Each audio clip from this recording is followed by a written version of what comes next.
5M TV Sénégal seen YouTube bu am solo abonnez-vous ci 5M TV Sénégal ndax ngay am ay vidéo yu am solo. amati mbégteeg bànneex di ànd ak yéen ñu tàmm tànn ñu duñu teewlu ci 5M TV Sénégal jërë ngeen jëf.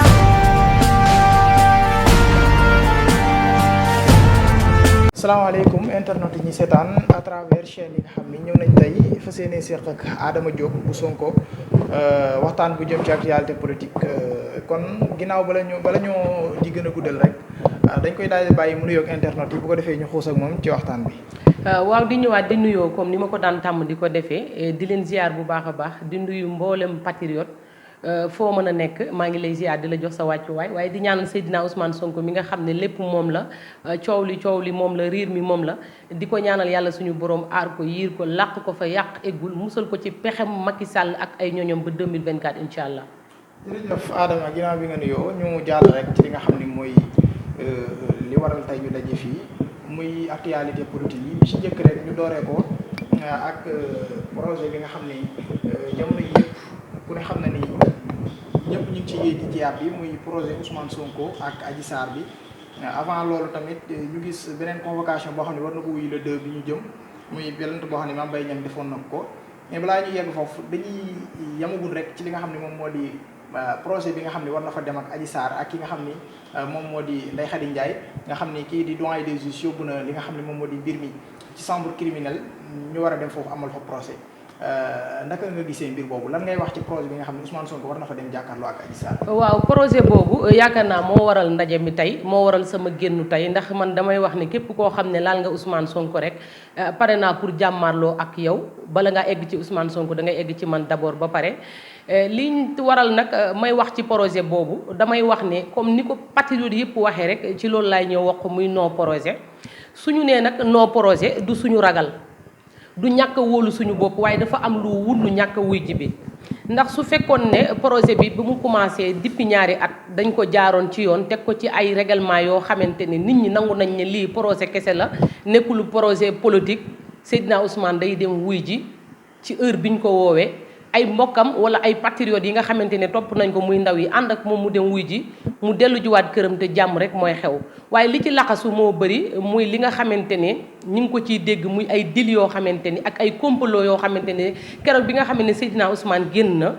ci sortie bi mu njëkk a def la njëkk a wax ne ay politique da cee nekk te Mamour Diallo moom moo def complot bi nit ñi nag jàppoon ko comme ça ay waxu kese ay tamit ay waxu yu tegewul fenn te depuis bañ ko toppee ñaari at yi ak tey tamit wax boobu damay jàpp ne ba tey mi ngi continuer di circuler ndax saa su ne ñi ngi dégg turu Mamour Diallo ci complot bi te complot boobu nag chaque jour ñaari at muy gën a leer bi ci njëkk mooy médecin bi nga xamante ne moom yóbbul nañ ko ndaw si pour moom mu war ko def benn test boo xamante ne dañ xam ndax góor egg na ci kawam wala eggul ci kawam te moom bi mu génnee médicalam dafa xam ne ndaw si depuis diirum ñaari fan yi sëyu ci ak kenn kon foofu setal na Ousmane Sonko bi ci topp muy Ndeye Khady Ndiaye mi nga xam ne moom moomoon maas fi ñuy defee massage bi moom it génn na mu setal Ousmane Sonko moom ak borom këram leeral ne Ousmane Sonko defu fa dara kon foofu tamit setal ñëw na ba tey bi ci topp mooy tamit muy ki nga xamante ne moom lañ jébbaloon dossier bi moom tamit mu nga xam ne moom doon na topp enquête bi moom it génn na leeral ne dossier bi dara nekku ci complot la kon damay jàpp ne dossier bi complot ñu di ko téye ñaari at ngir nag bëgg a éliminer Ousmane Sonko du bokk 2024 tax ñu bëgg a jël projet boobu ne dañ koy àtte ji tribunal kon ñun ñoo lànk ñun patriotes yi ne Ousmane Sonko décidé wul ndax daf ñu dénk boppam ginnaaw nag dañ di ay ndaw mu yaakaar yàlla suñu borom subhanahu wa taala waaye bi yàlla jàllee daf ne yéen ndaw yi Sénégal yéen laa dénk sama bopp kon damay jàpp ne ñun ndaw yi ñoo jël wàll bi nga xam ne am nañ ko ci Seydina Ousmane Sonko ne ko doo wuy ji ndax su fekkoon ne dëgg la da ngay wuy ji waaye loo xam ne ay fen moo ci laxasu ay njuuñ daaj moo ci laxasu kon loolu moo waral Ousmane Sonko wuy jiwul bi ci topp mooy Adji Sarr mi nga xamante ne moom mooy ndayi mbili gi muy ay audio génn na nit ñi naan audio yi ndax bu génnee maa xam jàll dana dem yóbbu dossier bi noo liee taxul ba léegi Maham Diallo mi ngi jël dossier bi ne da koy yóbbu ñu dem projet ndegam nag nday mbill ji nga xam ne moo génnoon taxaw ne dañ ma violé moo génnaat def ay audio yoo xamante ne moom ak Baye MC Niass la mu ne man kenn violé wu ma kon damay jàpp ne man lu ñuy àtte amatul foofu loolu moo waral patriote yëpp àndandoo ne non procès te Seydina Ousmane Sonko ñi ngi leen di xamal ne ku yaakaar jàkkaarloo ak moom ci procès man nga teel a dem tëddi dem nelaw yi ndax demul procès te lépp lu mu leen jaral benn nag pare nañ ñun fukk jàmmarloo ak ñoom. fan ngeen teg nii Ousmane Sonko du dem procès parce que ki nga xam ne moom moo yor dossier bu ñeel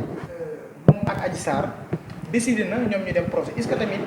jàpp nga ni wala yéen patriotes yi ni ngeen jàppee ni Ousmane Sonko du yoon mu wuy ji procès est-ce que tamit dana yomb pour ngeen defee ko noonu ndax ragal naa tamit ngeen bëgg a siisu ne Ousmane Sonko du dem procès beneen mbir nag tegu ci kawam bu bokkul ak digganteem ak Adji Sarr. Ousmane Sonko ñun ñoo ko protéger ñun ndawi Sénégal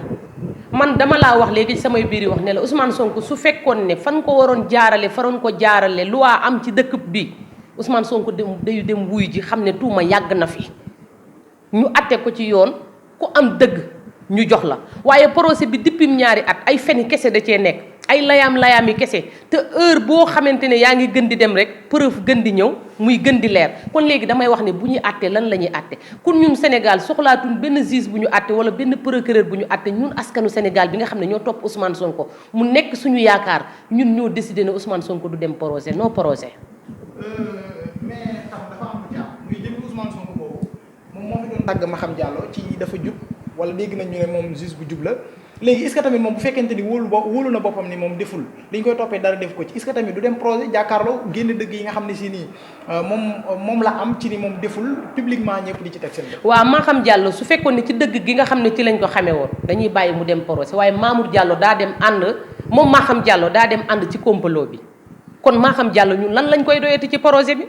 Maham Diallo ñun bëggatuñ sax moom mu yor dossier bi ba di woo Ousmane Sonko pour mu dem procès ndax moom ci dil bi la ànd te képp koo xam ne ànd nga ci dil bi ñun parewuñ jàmmarloo ak yow Ousmane Sonko dañ ko soxla ci réew mi ndax li fi dëng moom moo ko war a defar te moo ko war a jubbanti loolu moo tax soxlawul projet bi. Maham Diallo tamit moom ci dil bi la bokk parce que daanaka ñi nga xam ne Maham Diallo war na leen a diglu yëpp parce que diglu na ci ñu bëri. defal ndànk Maham Diallo diglu na ci ku mel ni Baye Mbaye MC Niass moom mi ne woon dafa yor ay audio. Maham Diallo diglu na ku ci mel ni Ndeye Khady Ndiaye diglu na ku ci mel ni jëkkëru Ndeye Khady Ndiaye diglu na tamit aussi ku ci mel ni masseuse bi nga xam ne doon na liggéeyandoo ak Adji Sarr est-ce que tamit moom loolu lépp defu ko pour bëgg lu gën a leer. ci waaye ñoom ñëpp ñooñu bi nga ñëwee ñi ngi fi lim bi ñu ñëwee ñoom dañoo setal Ousmane Sonko ci dossier bi ne dara xewul kon damaa jàpp ne amatul lenn loo xamante dañ koy layaam yi naan dossier bi day dem ba tey bi ci topp mooy ki nga xamante ne moom moo nekkandoo woon ak Adji Sarr ci massage bi moom it ba ñu ko woowee def na témoin ci Ousmane Sonko setal deram na dara xewu fa woon ndax ñun ñaar ñoo fa nekkoon kon kooku tamit setal na Ousmane Sonko ba tey kon léegi lan mooy problème bi man loolu lay laaj waa Sénégal. bëgg naa xam tamit yéen ndax dafa mel ni da ngeen a xaw a ragal a dem projet lan mooy problème bi lan mooy seen digganteeg bañ a dem projet jàkkaarloo ki nga xam ne moom moo di Adji Sarr comme que yéen nee ngeen leen Adji Sarr di topp yëpp dara du ci dëgg kon lan mooy problème bi daal pour ngeen. lan ngeen di ragal ci projet. waaw problème bi xam nga ko man xam naa ko te keneen ku ñu seetaan di ñu seetaan en direct ni sax xam nañ lan moo tax bu fekkoon nee naa la dañ ko awale ci dëgg ñu yaakaar ne dëgg am na fi Sénégal ñu yaakaar ne loi bi fi nekk dañuy dox ci yoon dañuy bàyyi Ousmane Sonko mu wuj waaye li fi jot a jaar yëpp ak li fi jot a génn yëpp te taxul ñu arrière teewul ñu yóbbu dossier bi ne dañ koy defi procès loolu moo waral askanu Sénégal ne Ousmane Sonko non procès ndax nag ñoom li ñu décidé pour jàpp ne dañuy dem Adji Sarr jàkkaarloo ak Ousmane Sonko ci dignitéem day ñëw ne Ousmane Sonko yaa ma defoon lii yaa ma laal fii yaa ma def lii ñu tilimal deram bu ëllëgee kat ñu teg dara ci ndoddam ne ko mënatoo nekk candidat 2024 loolu la Macky Sall di préparé waaye du fi amee Macky Sall ma koy jox benn message boo xamante ne 3e mandat namut ko defoon di ko xeex ci Abdoulaye Wade gone yi àndoon ak moom di ko xeex ci Abdoulaye Wade gone yooyu ñoo màgg tey engagé ba ci topp mooy Marème Faye Sall na mu sole woon ay dalli plastique topp jëkkëram di ko défendre di wàcc ci kaw tali bi ne non 3e mandat tey goney Sénégal askanu Sénégal noonu la ñu toppee Ousmane Sonko ne ko non projet te dalli plastique yooyu nag moom la ñu fas yéene sol ñun ci suñuy tànk mu jot ñu wàcc ci terrain bi nag jàpp Marlo ak Macky Sall ak ay ñooñom ne leen non projet Ousmane Sonko du projet du nagu dëj ku jàpp ne moom ngay saraxale sa nagu dëj mën nga dem toogi xam ne mën nga dem kuttu sa ndey baa nga kuttu sa baay aji Macky Sall munul nekk ci réew mi comme ça rek jàpp ne moom mooy nekk benn leader boo xamante ne moom mooy buum di buum yi dama ne langue politique ba ñu ko waxee dafa laaj wujje nee naa leen ci sama benn vidéo wax naa ko ci nee naa képp ku di jeeg te bëgg na ci kër ne damaa ragal wujje jërul ngay sëyi ndax li tax mooy góor l'islam sant na ko mu am ñeenti jabar kon langue politique l'islam maanaam ci langue politique laa bëgg a waxe ci kujjeeg politique am na droit kenn ku ñëw poser sa candidat ñu bàyyi la nga dem ñu doxal bisu élection yi kenn ku nekk loo am nga jël ki yàlla may ndam ñu xam ne président yàlla moo koy tànn ki nga xam ne moom la yàlla may ndam ñu nangul ko ne kii la yàlla may ndam ñu gunge ko mu defar réew mi ci loolu laay wax dinaa ñëw ci troisième mandat boobu mais damay des ba tey ci wuy yi nga xam ne Ousmane Sonko war na ko wuy ji ginnaaw bu ma paree ci Adji Sarr damay jàll ci plainte Mame Mbaye Niang bi nga xam ne dañ ko cee woo le 2 la war a dem wuy ji li nga xam ne moom moo di juge ndax jàppoo leen ni tamit loolu lu ko war a mën a indil problème la parce que dafa tuumaal nit voilà dafa tuumaal ki nga xam ne moom moo di wala noonu la ñu ko mën a wooyee parce que plainte bi koy déposé ci loolu la ko jublu ndax jàpp ngeen ni foofu itam mënu koo indil ay gàllankoor. man waxi Mame Mbaye Niang dama naan du ma ci wax ndax Mame Mbaye Niang maanaam moom ay waxam moom nekkul dëtt nekkul deret jamul fenn Mame Mbaye Niang luñ ko sant la rek di ko defloo mu koy def waaye nekkul loo xam ne moom la décidé ne Mame Mbaye Niang mënul rey yoo ba yóbbu Ousmane Sonko ci procès Mame Mbaye Niang boobu dama jàpp ne benn lobby la rek bu ñu def ngir jàpp ne mën nañoo daaneel Ousmane Sonko te Ousmane Sonko dama leen di wax ne ku dul yàlla suñu borom mënu koo daaneel ci jamono ji képp ku dul yàlla suñu borom mënul tee Ousmane Sonko 2024 mu nekk candidat bu ci yàlla suñu borom àndee kon Mame Mbaye Niang nañu jàll ci leneen ndax moom bëgguma wax ci moom déet Mame Mbaye Niang nag devoiram la def parce que dafa jàpp ni nit daf ko tuumal yéen fan ngeen bëgg a teg ni plainte Mame Mbaye Niang bii kat warta mën a yóbbu Ousmane Sonko fenn parce que yéen bu ngeen xoolee ba ci biir nag dafa mel ni dictature bi ñuy wax ci Macky Sall yéen ci patriote yi xaw na bari ci yéen. waa xam nga li ko waral. muy dama daan kundu bin rayoon sa maam boo séenee lu ñuul daw dañ fi jaarale woon Karim Wade ba muy dem ñu di ko convoqué muy wujji dafa jàpp ne dëgg mi ngi Sénégal mu àndoon ak ngëm-ngëmam dem wujji Khalifa Sall ñëw ñu jàpp ne Khalifa Sall mi dina taxaw ko askanu Sénégal wàcc jàppale ko mu ñëw may ñu ay jooy kon bi ñu demee ba yàlla suñu borom yootaatal ñu Seydina Ousmane Sonko mu ñëw ñun kafuñu ci réewuñu ci mayuñu ci kenn loo xamante ne accès boo xam ne da nga jaar ci Ousmane Sonko pour bëgg koo galgal Ousmane Sonko nee naa la ay ndaw ñoo ko topp Ousmane Sonko ay mag ñoo ko topp Ousmane Sonko ay kilifa ñoo ko topp te caaxaanul te procès Ousmane Sonko nee naa lu mu jaral Macky Sall téeméer jaral nañu ñun askanu Sénégal ñaat téeméer yoo xam ne pare nañ pour toog ko Macky Sall su fekkee ne pare na woo ñu ci jàmm ñun pare nañ pour wuy ji ko su paree tamit woo ñu ci ay tamit ñun pare nañ bu yàgg pour wuy ji ko borom biir buy daw nag bu yàkkamtiwul yow mi koy gunge waroo yàkkamti ñun yàkkamtiwul ñi ngi xaar suñu tur rek. ñu ñëw ci 2024 bi nga doon wax sànq muy affaire troisième candidature ndax yéen gis nañ boobu ba léegi dafa mel ni Macky Sall du bokk wala troisième candidature moo ko doon xeex ak Marème Faye mais boobu ba léegi Macky Sall génn gudd mënu leen day bokk est-ce que yéen itam mënoo leen a xaar ba Macky Sall génn ne day bokk ngeen doog a taxaw pour jàmmaarloog moom parce que moom ba léegi taxawagul jàkkaarloog yéen ne dana forcer li nga xam ne moom moo di troisième candidature moom tamit moo taxawoon ne troisième candidature dañ ko bind mu leer naa ñi mu tourné waxaat ko est-ce que itam jàpp ngeen ni dana am na ak loolu mu fi defagul lépp dina demaat. waaw li may wax rek dama ne Baye bu yónnee doom wàcc na ndax fi nga xamante ne Baye war na fa taxaw bu fa yebalee doom wàcc na te Macky Sall même bu ñëwul wax candidature am ay ñoñam wala ay doomam wala ñi nga xamante ni topp nañ ci ginnaawam ñi ngi ci plateau télé yi ñi ngi ci rajo yi du ñu bëgg a rey ci troisième mandat bi kon damay jàpp ne nag ki nga xam ne moom moo ko war a waxal te ñoom ñi ngi ci plateau yi du ñu bëgg a rey Macky Sall leen rek lay xaar muy liquité Ousmane Sonko ndax mooy ki ko jaaxal Ousmane Sonko mooy pion bi nga xam ne moo jaaxal Macky Sall ci àddunaam te bis bu liquité woon Ousmane Sonko su paree dana ñëw taxaw jàmmarloo askan bi di laaj troisième mandat waaye Ousmane Sonko mi nga xam ne moom la war a liquité pour doog a taxaw jàmmarloo askan bi laaj troisième mandat Ousmane Sonko moomu bu yeboo mu xam ne wallaahi bokkut ak ñi fi jaaroon ba jàll te la woon ni na fii nii la woon ni na déet Macky Sall tamit nee na leen woon li fi amoon du fi amaat lu ko gën a pire mi ngi ñëw Macky Sall fii mu dëgmal nii ak fi mu teg loxoom nii kilifa yi war a wax ñëpp na patt kenn waxul giñ ñaa ko ci Serigne Touba mi ma yaakaar mooy bu ñëwaatee dóor bi mooy gën a dal mooy gën a metti te yuuxu dana jub fuñ ko foogewul ku xam Macky Sall xam ni du dellu ginnaaw ci mbir parce que bañ dalee gis yëngu-yëngu yi di fi am yëpp man gisaguma wala man personnellement gisaguma loo xam ni xew na ñu wax Macky Sall dellu ci ginnaaw la dernière fois rek élection législative yi jàll biñ xañee Ousmane Sonko mu bokk ci li nga xam ne moom moo di question yi def nañ manifestation fu ne wax nañ du ne bu Ousmane Sonko bokkul élection du am mais taxul mu mujjee bokk est-ce que itam bu bëggee jàll li nga xam ne moom moo di troisième candidature am wala mu bokk ci li nga xam ne moom moo di élection 2024 yi est-ce que yéen a koy téye. waaw ñun ñoo koy téye ñun ndawi Sénégal nag ndax ñun ñoo àndoon ak moom nee naa la wàcc ci terrain bi ba faloon ko gone yooyu ñoo màgg tey troisième mandat bi mu doon xeex ci Ablaye Wade ba gañe ko moom la Ousmane Sonko di xeex ak ay ndawam ba fas yéene koo gañe dugg palais 2024. Macky Sall su fekkee ne liquidité Ousmane Sonko mooy tax mu am fii troisième mandat ci réewum Sénégal mën na teel a takk ay bagages am mu aal ñu xam ne ndawi Sénégal ñoo suur Macky Sall. man nag damay ragal ngeen dem ba jëmmi jamono dootoo leen waxati Macky Sall du bokk mais na Ousmane Sonko day bokk ci élection yi rek ngeen di wax parce que gis nañ fi tamit maître Wade 2012.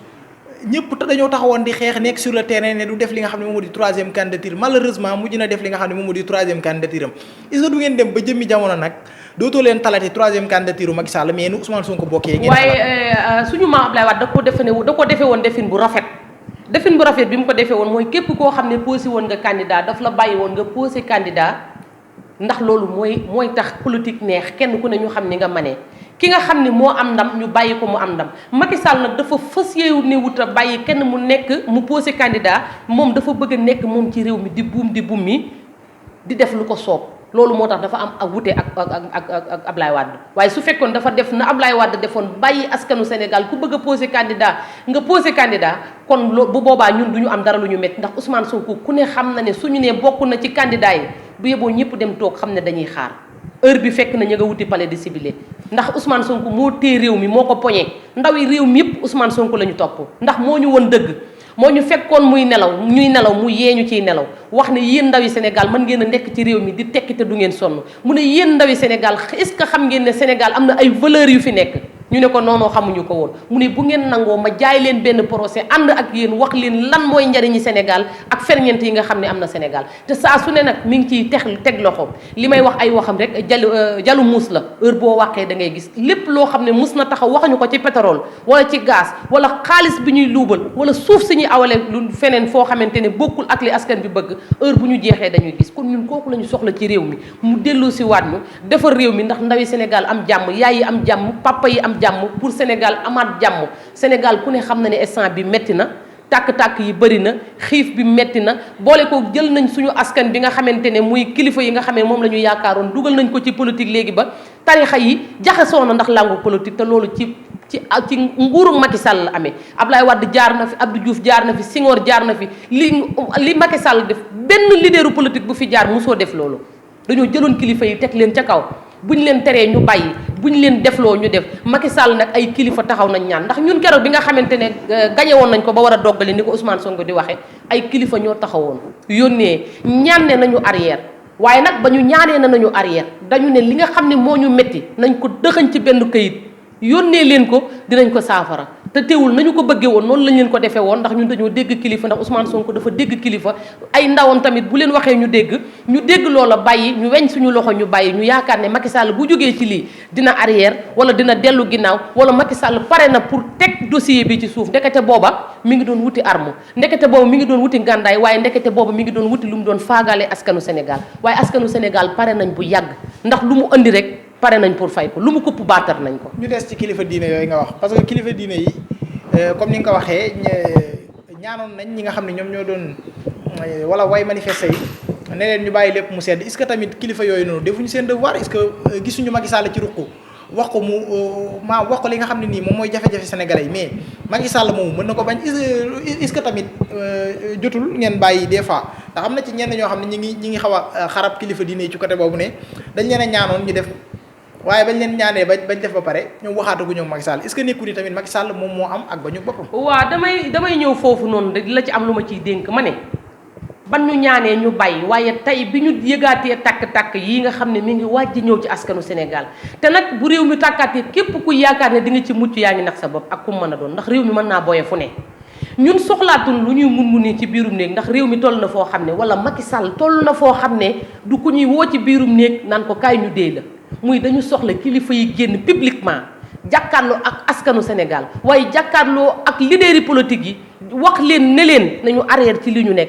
ki am dëgg ñu jox ko ki nga xamante ne moo nekk di fitnaal askan bi ñu xamal ne ko nag wàcceel tension bi ndax askanu Sénégal dañuy bañ ak nooteel ndax li may wax chaque jour rek dama ne Serigne Touba nooteel la doon xeex ba moo ko may tey lii mu am su fekkoon dafa yaafuusoon ñu jéggal ma ci kàddu yi kon dina demee nee waaye dafa doon bañ ak nooteel te nooteel googu moom la xeex ba yàlla suñu borom may ko lii kon ñun dañuy bañ nooteel gi Serigne Touba doon xeex moom la ñuy bañ ba tey ñun kenn duñu noot ci suñuy droit waaye kenn duñu noot ci réewum Sénégal kon damay wax ne kilifa yi maa ngi leen di ñaan ne leen Macky Sall doonu lu ñuy ruumandaat Macky Sall doonu lu ñuy wax ci biirum néeg Macky Sall ci pénc lañ koy woo mu xam lan mooy wàllam ca nag wi mu jël ci li mu moom keneen jël ci li mu moom ndax nag réewum Sénégal ñoo ko bokk te am na ci loo xam ne xaju Sénégal te giñ naa ko ci Serigne Touba Sénégal bis bu ñu waxaatee ñëpp di xool di seetaan ba Sénégal takkat lu gën a pire li fi amoon dina amaat te loolu man maa la ko wax teel. ñu ñëw ci déclaration bi Ousmane Sonko defoon temps yi jàll ñu gis ci biir déclaration bi mu ne yéen da ngeen xeex voilà comme yéen patriote lañ ko mën a wax. est-ce que itam waroo leen a mën a maytu li nga xam ne moom moo di violence boobu parce que tamit ragal naa ngeen jub élection yi. indi fay manifestation yu du dakk président am na sañ-sañu dekkal li nga xam ne moom moo di état d'urgence ak li nga xam ne moom moo di élection yi est-ce que tamit loolu maytandiku ko baaxul ci. waaw loolu la pare lim ñuy woo nii ci layam ju metti jii nii mu ñuy woo nii rek ci loolu lay pare moom jàpp na ne li mu ñuy woo bis bu ñu génnaatee xeex moo waral mu ne li amoon du fi amaat loolu la ñuy woo pour ñu wàcc xeex armée bi jël réew mi moom mu fexe nu mu génne réew mi dem bàyyi ñu ñun ñu nekk ci guuta waaye loolu du fi amee réew mi ci ndànk-ndànk lañ koy teg ci ay normes lañ koy teg waaye nag dinañ xeex bi nag ci xel lay nekk xeexu bopp la nekkul xeex boo xamante ne nii nag jàpp naa ne dañuy sànnante ay xeer waaye bu ko laajee même bu ñu ci woowee tamit pare nañ pour def ko waaye bu ñu woowee tamit ñu teg ko ci xeexu xel ak xeexu bopp ñu teg ko foofu ngir xeex réew mi ba jotaal ci te Ousmane Sonko ci kattanug yàlla 2024 su fekkee ne yàlla suñu borom tukkalul àdduna ci réew mi Ousmane Sonko dana nekk 2024. su fekkee réew mi tukkiwul. déet Ousmane Sonko xam nga président nag candidature moo koy jiitu te fi mu toll nii ñuy wax ak yéen candidature am leeroogut parce que jàmmaarloogul ak wala jàkkaarloogul ak Adji Sarr kon est-ce que itam mënoo leen a bàyyi ba candidature am leer ba ki nga xam ne moom moo di ba ñi nga xam ne ñoom ñoo waa conseil constitutionnel validé li nga xam ne moom moo di candidature am ngeen doog a wax waxi fal ko. nee naa la candidature Macky Sall du ko waxagun ci jamono ji tant que likkitewul am Ousmane Sonko ba pare. li mu bëgg. bala mu koo mën a am mooy mu likkite ki nga xam ne moo ko jaaxal moo yàq ay nelawam tee koo lekk tee koo naan. mais yéen ci jëmmam en tant que patriote est-ce que du ngeen xaar balaa ngeen di wax xam nga yu ci bëri yéen dañuy da ngeen naan Ousmane Sonko 2024 dañ koy fal mun est-ce que itam parce que fal nit ki bala nga koo dem di ko jox sa carte day fekk bulletin nekk ca urne ba te Ousmane Sonko ba tey candidature am validé guñ ko est-ce que itam du ngeen lijjanti candidature boobu noonu mu validé wu ba pare. waaw li ñu koy may mooy nee naa la jàmmaarloo ak moom xeex ndax loolu la bëgg moo ñu koy may. Macky Sall xamul waxtaan xam nga lan la xam. muy xeex cooki la xam raag rek réew mi am jàmm te réew mi ci xeex la ñuy demaat réew mi pour am jàmm. est-ce que itam xeex boobu noonu yéen waroo leen ko maytandiku comme ni ma ko waxee sànq parce que xeex boobu yéen da ngeen a jàpp ni loolu moo leen war a mën a may ci li ngeen jot. alors que mën na leen xañ bu baax ñun ku ñuy woo xam ne suñu leader ci jàmm rek la nekk Ousmane Sonko saa su ne mi ngi génn ci ay waxam wala ci ay discours am ne képp kuy wax lu ñaaw wala képp kuy saaga bokkoo ci man waaye ki ñu séqal ak ki ñu jàmmaarloo moo nekk nit boo xam ne du arrière du wàññeeku du reculer kon ci fi mu ñu woo fi lañ koy wuyu ndax nag damay wax ne ñi fi jaaroon di layaam-layaam yi di jooy ak a ragal ak a tiit ñu tëj leen di 5 ans kaso ñu ne nañ ñu génnee ndax kaso bi daa met ñooñu moo waral ñu liquité leen doonatuñ fi dara Ousmane Sonko fitam ak dignitéem moo ko may lii mu am te moom Macky Sall war na xam ne bu Ousmane Sonko doon jaay moom moo ko jënd ba tey Ousmane Sonko askanu Sénégal bëgg ko ndax askanu Sénégal ku xoqatal nit la ñuy bañ ku toroxal nit la ñuy bañ te am na ñu bëri ñoo xamante ne génn ko Ousmane Sonko bii bari na ay nit ñoo xamante ne seeni xol tooy na waaye bari na ay nit yoo xamante ne am na fu ñu yóbboon Ousmane Sonko tey te tey ñëw nañ adhéré wu biir parti Pastef xam ne nag Ousmane Sonko jàppale ko jot na ndax xeex biñ koy xeex ak néewal doole biñ koy néewal doole te ci réew mi la dëkk nag Ousmane Sonko fi la juddoo ndayam ne fi baayam ne fi kon ci réew mi la bokk kon ci doomi réew mi la kon nañu jàppale woon ay leaders yi politique ba ñu falu ñu nit noonu la ñuy jàppaloo woon ay leaders yi politique ba ñu fal te ñun Ousmane Sonko moo ñu doy ci moom la ñu am yaakaar di nag ci fenn rek lañ ko teg muy dénk ko alal 15 ans foo xam ne mënoon na fa am ay kër mënoon na fa am ay oto mënoon na fa dundam te lii lépp du ko dal te li ko dal lépp askanu Sénégal moo ko yóbbee ndax lan bëgg Sénégal ndax lan bëgg a jàppale ay ndawi Sénégal kon Ousmane Sonko du ñu gën a gore kon Ousmane Sonko li mu ñàkk liggéeyam di souffrir moom ak njabootam kon ñun askanu Sénégal pare nañ pour jël suñuy bakkan jox ko Macky Sall su ko laajee xam ne Ousmane Sonko kenn du ko laal ku ko laal bala nga koo laal da nga laal ci askanu Sénégal ba pare doo ko laal Ousmane Sonko te loolu moom xam na ko su ko waxee ak bu ko waxul xam na ne askanu Sénégal wallaahi parewul sax pour sarxe Ousmane Sonko. ñu ñëw ci livre Cheikh Yérim Seck bi jeexalee ko bëri na ci yéen patriotes yoo xam ni ginnaaw ba ngeen lire livre bi ñëw ngeen weddi ci lu bëree bëri Cheikh Yérim Seck indi ci benn wax mu ni Ousmane Sonko kat moom lañ fekkoon ak ab xale bu jigéen ci anam bu doy waar ci oto lan ngay wax ci livre boobu nga xam ne Cheikh Yérim Seck bind na ko. waaw Cheikh Yérim Seck man dama naan du référence te tey buñ ma doon wax kan ngay bëgg mu nekk sa idole man Seydina Ousmane Sonko lay doon du Cheikh Yérim Seck.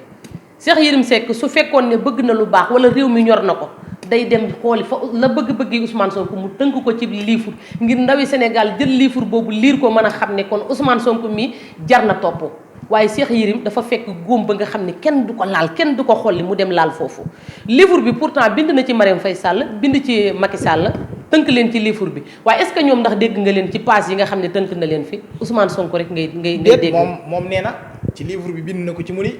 mës na dem kër Macky Sall fekk Macky Sall muy tox yor cigarette est-ce que itam ni muy ŋàññee Macky Sall noonu tamit du ngeen nangu mu laal fa ñun li mu wax Macky Sall concerné wuñ li mu wax jabaram lijjanti wuñ ko ñun li mu wax suñu leader loolu la ñuy xeex muy tuuma ji ndax nag loolu muy wax ci corniche bi am na ñu ko fekkee woon te ñi ko fekkee woon ñu ngi fi ba léegi deewagunu te am na ñu bëri ñoo xam ne bi livre bi génne rek xam nañ ki mu doon te xel yëpp am na fu ñu dem ci ki mu doon kon loolu duñu ko wax bi ci topp mooy li nga xamante ne moom la jël teg ko ci deru Seydina Ousmane Sonko Seydina Ousmane dina ci def li nga xamante ne war na ci ak li nga xamante ne yoon may na ko dina ci dem ak Cheikh Yérim waaye Cheikh Yérim dama koy wax ne moom ba mu daataa tudd viol dafa waroon dem xool paaseem ndax moom passé daa rafetul Cheikh Yérim Seck Louga gii la dëkk man ku xam Cheikh Yérim Seck la ndax dëkk bi ma nekkoon man ak Louga ay kilomètres kese la te nag Sénégal dafa xat yaatuwul fii koo fi dencal ñaari kilo mi ngi ak sa ñetti kilo denc ko kon Cheikh Yérim li ko ñëpp wax rek laa koy wax man du référence li mu dégg nag ci semaine bi jàpp naa ne bu ko doyul dara dootu ko doy kon damaa jàpp ne Cheikh Yérim Ousmane Sonko talu ko xam nga Ousmane Sonko lu mu tal mooy focus 2024 ñun lu ñuy préparé muy nan la ñu mën a def ba 2024 suñu leader bokk 2024 ñu gagné Sénégal ñun loolu la ñuy xool pour nu ñu defaree Sénégal bi ci topp mooy tamit muy meeting bi nga xam ne ñu ngi koy woote suba Kër Massar pour di ci woo ñëpp ak fu patriote mën a ne ak kuy soppee Seydina Ousmane Sonko ñu daje fa ngir ñu am ful boo xamante ne askanu Sénégal dinañ xam ne Ousmane Sonko mii li ko topp du ay naxte du ay caaxaan ñun ci loolu la ñu focus waaye du Cheikh Yérim mi nga xamante ne askanu Sénégal ko jéppi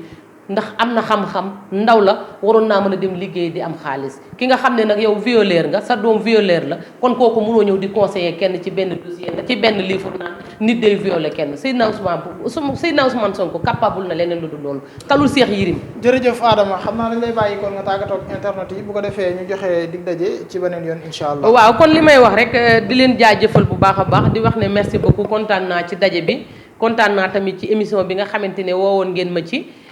lu fi dëngit ñu jéggal ma ko rek xam ne lu fi matit ndeysaan coobare yàlla la waaye di dénkaat ndawi Sénégal na nañu gën a booloo nekk benn say ndax nag gëm naa ne lii fi nekk booloo di dóorandoo di xàccandoo moo fi jëlee li nga xamante ne moo fi nekk muy Macky Sall te Macky Sall nag ay waxi kese falu ko carte moo koy fal te carte boobu nag képp koo xam ne bu bindu jotee na nga dem bindu ji wuti carte d'identité ñi nga xam ne noo wat moom la ñu yore ñu dem fexe lijjanti ji ba nu ñu amee ay carte d'identité yoo xamante ne ay électeurs dinañ mën a wote ji heure bii dina fekk tamit wuré wa dem këng liñ naan magi xaw ma nuñ ko ci olof Njaay di waxee foofu laay jaare kon di tàggatoo di jaajëfal ñëpp lépp lu fi dëng rek ñu jéggal ma ko xam ne sama matali la